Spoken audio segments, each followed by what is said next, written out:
All right, let's just jump right into this because it's a bit of a paradox.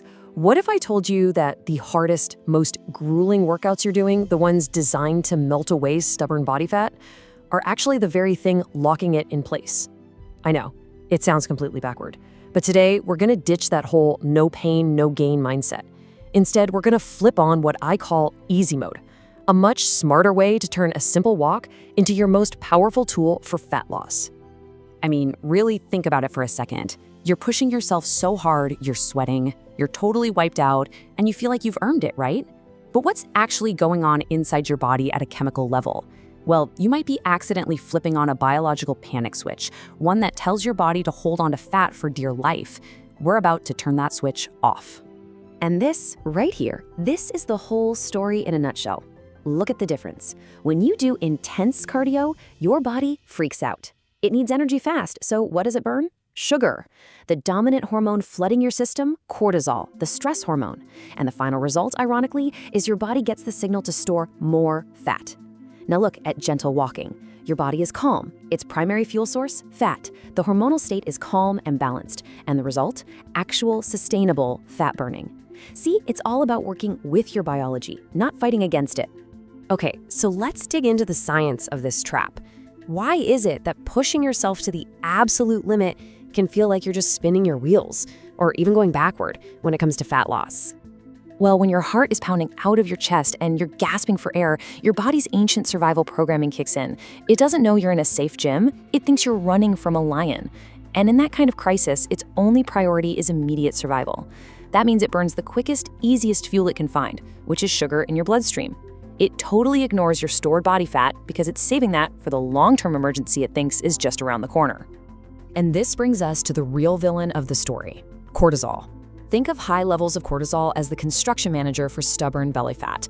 When your body is constantly in a stressed out state, say from those super intense workouts, it keeps cortisol elevated. And that sends a continuous signal to your body. Hey, times are tough. Store energy as fat right around the middle where it's easy to get to. Okay, so if crazy intense cardio is the trap, how do we get out? Well, the first secret weapon isn't about working harder. It's about working smarter. And it all comes down to timing, specifically what you do right after you eat. So let's use an analogy here. Imagine your body is a huge shipping warehouse.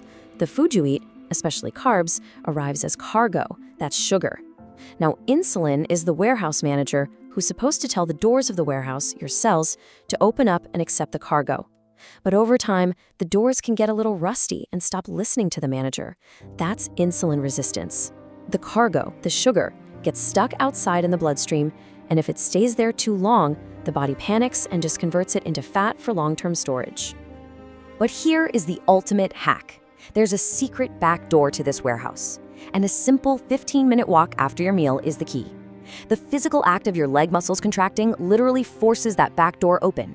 They act like a giant sponge, pulling all that excess sugar directly out of your bloodstream for immediate fuel, completely bypassing the need for the warehouse manager. You use the energy right away before it ever has a chance to be stored as fat. It's brilliant. And look, you don't have to take my word for it. The research is crystal clear on this. Scientists found that these short little walks after a meal were way more effective at managing blood sugar than one single, much harder 45-minute workout done at some other time of day. It's not about the intensity, it's all about the timing. So we figured out how to manage the sugar, but that's only half the puzzle. To actually burn fuel, especially fat, your cells need a critical ingredient, oxygen.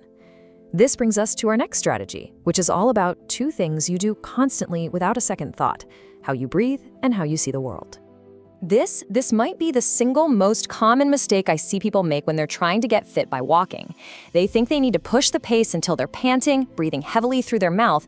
It feels like you're doing more work, but you're actually sabotaging your body's ability to burn fat. So here's why. It's kind of crazy. When you pant through your mouth, you blow off way too much carbon dioxide. We all think of CO2 as just a waste product, right? Well, it's not. Your blood actually needs a certain amount of CO2 to trigger the release of oxygen into your cells. It's a non-negotiable biological rule called the Bohr effect. So when you get rid of too much CO2, your blood cells get stingy. They hold on tight to that oxygen. And your muscles, which are desperate for that oxygen to burn fat, end up starving. The solution couldn't be simpler. Just close your mouth, breathe only through your nose. Nasal breathing is like a built-in governor for your engine. If you feel the urge to gasp for air through your mouth, it's your body's way of telling you you're going too fast. Just slow down.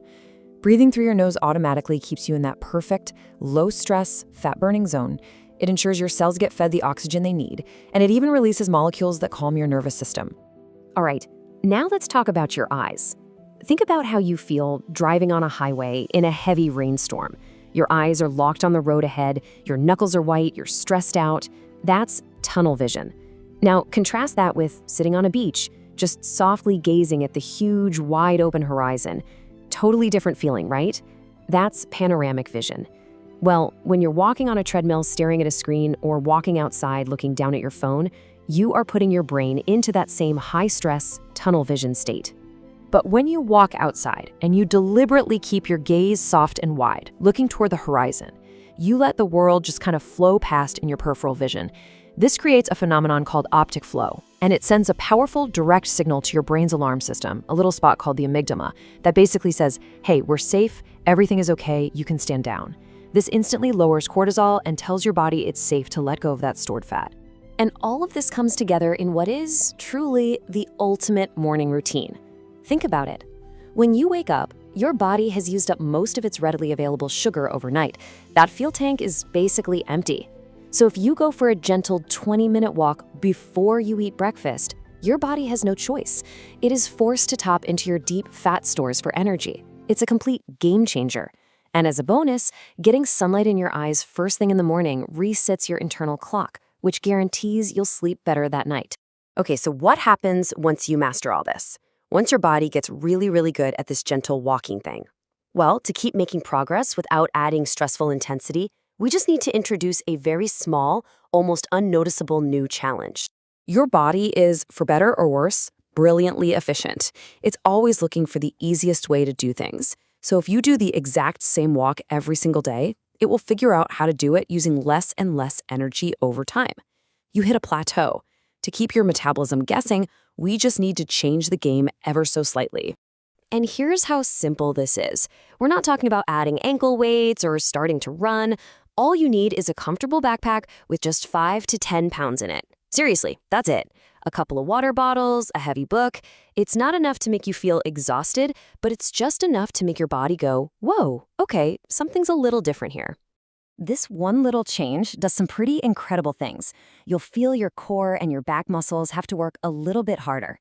But the real magic, the part you can't feel, is the slight, steady pressure it puts on your bones.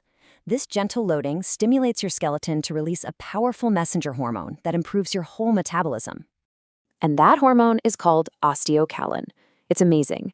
Your own bones release it into your bloodstream, and it travels all over your body, telling your muscles how to use energy more efficiently and helping you manage blood sugar. All of that just from carrying a light backpack, without any of the stress or cortisol spike from a high-intensity workout. So, I guess the big takeaway from all this is simple. You do not need to punish your body to get it to change.